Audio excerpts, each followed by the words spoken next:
Hey there, I'm back at ya with part two of Red Kayak.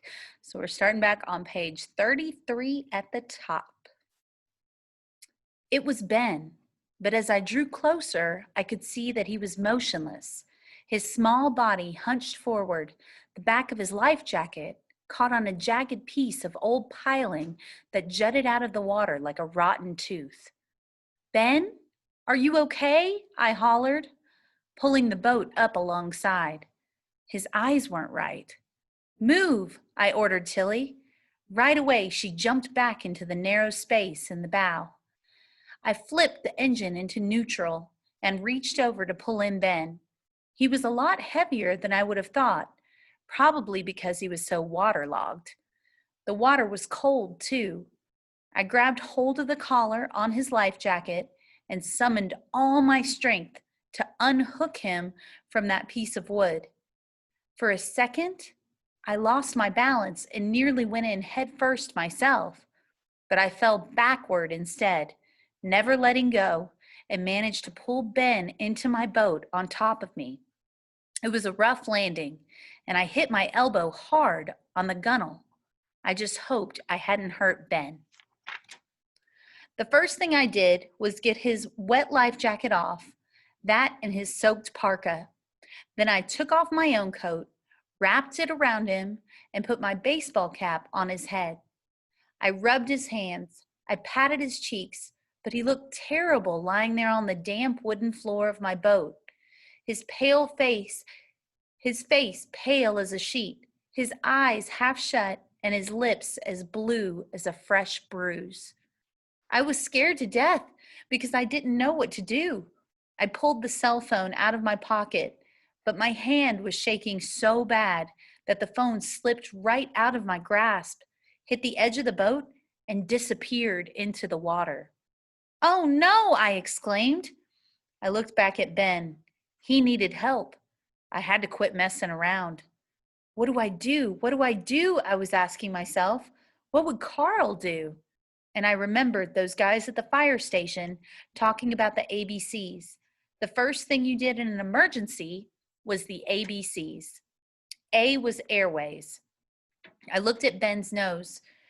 Clear as far as I could tell. Quickly, but gently, I knew you had to handle cold people carefully because of their hearts. Their hearts can go kind of nuts and not beat right. I rolled him onto his left side. Some water trickled out of his mouth. Good, I said out loud. Good, Ben. B was what? B was breathing. Was Ben breathing? I pulled the choke out to flood the motor and shut it off so I could hear, but I couldn't hear anything. I put a finger under his nose and didn't feel anything. Was it because my fingers were numb with cold? I stared at his chest, but I couldn't see it moving. Quickly, I felt with two fingers against his throat for that artery, the big one up there under your jaw, but I couldn't feel anything. No, I decided, Ben wasn't breathing. Quickly now, I knew I had to. I rolled Ben back onto his back, then I bent over, pinched his nose shut, covered his small mouth with mine, and gave him 2 breaths. His lips were so cold they didn't feel real. I checked again. He still wasn't breathing. C. I remembered C was circulation. Ben needed his blood to be moving around too. Oh, I moaned, thinking, I've got to do it. I've got to do CPR. I had been taught how. Dad and I took a class at the community center. We practiced on a dummy, and I watched Carl do it more than once. But would I remember? I tilted Ben's head back a little, pinched his nose again, and started by giving him 1 breath. Then I sat up, put the heel of my right hand on his chest, covered it with my left, and pressed down. 5 times I pressed down. 5 compressions. Then I bent over for another breath. Then 5 compressions. Then another breath. Then 5 compressions. I did not think about anything else as I did this. All I was doing was counting and pushing and breathing and praying inside that Ben would start breathing. Come on, Ben, I begged him. 5 compressions, then another breath. Breathe, Ben, breathe. Ben needed to get to that ambulance fast. I had to get him down to the marina at Rock Hall. It wasn't that far, but I wasn't going to get there sitting here in the creek. 5 compressions, another breath. I paused long enough to start the motor again and put the boat in gear. 5 compressions, 1 breath. Then I headed my skiff in the right direction, grabbed the stern line, and looped it around the outboard's handle. Back to Ben. 5 compressions, 1 breath. Quickly, I reached for the stern line and wrapped it around a cleat to keep the motor straight. 5 compressions, another breath. As if that wasn't bad enough, it started to rain hard too. I ignored it. I ignored the rain, the cold, everything, and just continued. 5 compressions, another breath. A quick check to make sure the boat was headed in the right direction. I glanced up and down, but there was no one in the river. No one. I headed the boat downstream to Rock Hall and kept working on Ben. 5 compressions, 1 breath. All the way down the river with the rain, lashing my face and blurring my eyes until I saw a whirling ambulance light at the landing in the distance. I kept on with the CPR. I knew I couldn't stop. Maybe I should have. I could have slammed the boat into high gear and opened the throttle, but I also knew that Ben needed me to keep breathing into him. 5 compressions, 1 breath. We were almost at the landing. I heard someone yell my name, and Tilly started barking. The more people were hollering, and there was a bank of flashing lights, at least 2 police cars and an ambulance. It was all a welcome blur. I continued with 5 compressions, 1 breath. Suddenly, Jimmy Landers, one of Carl's coworkers, was hollering real loud. "Keep it up, Brady. Keep it up. That's it. Pull the boat in. We've got it. Don't stop, Brady." Things happened even faster after that. Jimmy was down beside me, taking over, then lifting Ben up onto the dock where Carl took him and continued the CPR. Then Jimmy jumped back up on the dock too, and I saw Carl place his fingers on Ben's neck, checking for a pulse. Someone else pulled in the boat while Carl and Jimmy kept working on Ben, even as they carried him to the ambulance. Before a policeman closed the back doors of the ambulance, Carl shouted, "We've got a pulse!"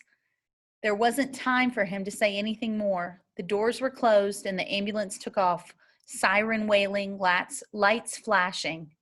Completely out of breath, I stood on the landing. I don't have a clue how I got there, and watched the lights disappear. I thought about how we were all going to be on that rescue show. We were all going to be on Rescue 911, I thought. All of us, I bet. Tilly, too. A policeman came over and put his arm around my shoulders. "Good job, son," he said. He led me over to the cruiser and gave me a jacket. "Go ahead, get inside and warm up."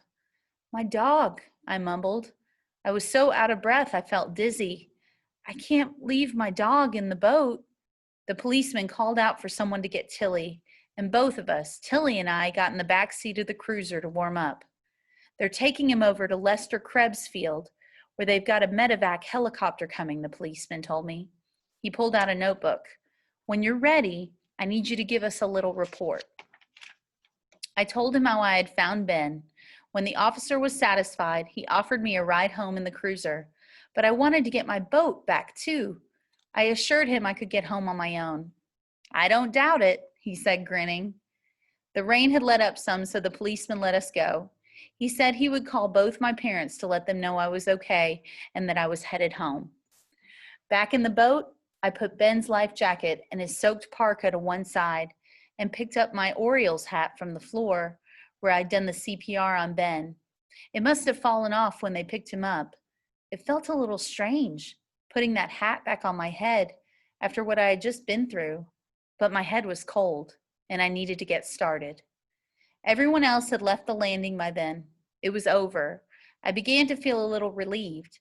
Tilly and I headed upriver just as it started to rain hard again, but Carl's voice, "We got a pulse," echoed in my ears, and I smiled. I think I could have driven through a blizzard right then. I felt both drained and elated. I'll tell you this, I'm not the type of person who prays very much. Hardly at all, really.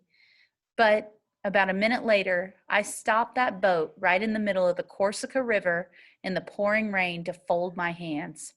I just sat there with the engine in neutral, resting my head against the fingers of my tightly folded hands, because it had just hit me what happened. I'm not saying I cried, mind you, but I did have tears in my eyes. I thought about how it all happened, about fate, I mean. What if Dad hadn't been working in the shop that Monday? Normally, he'd be out on the water. If he had been, he wouldn't have come to get me out of school. There wouldn't have been the extra person to check the little creeks and the coves the way I did.